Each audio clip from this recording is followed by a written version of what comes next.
دې حدیث ته سوچ کوه. دا حدیث امام بخاري هم راوړی دی، امام مسلم هم راوړی دی. پیغمبر صلی الله علیه وسلم وایي لا یزني الزاني حين یزني وهو مؤمن.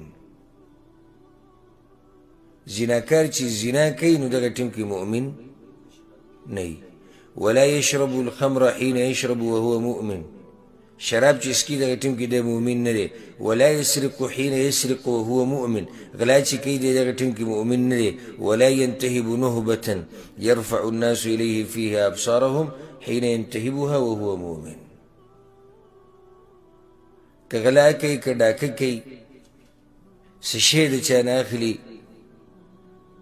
په دغه ټیم کې د مؤمن نشي کېدی. اوس ګوره دې کې سوچ وکړه دا سړی څومره سپک شو چې کله ده دا ګناهونه وکړو نو هغه ایمان د ده نه په هغه ټیم کې لرې کړی شو.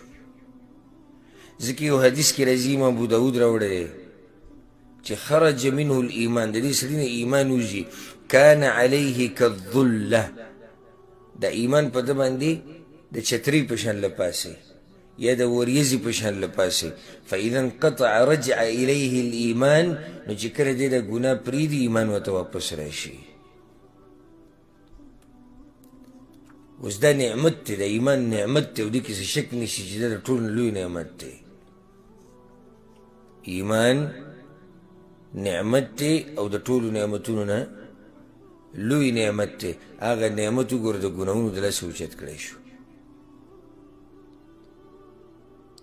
د ګناهونو د لاسه نعمتونه ختمیږي.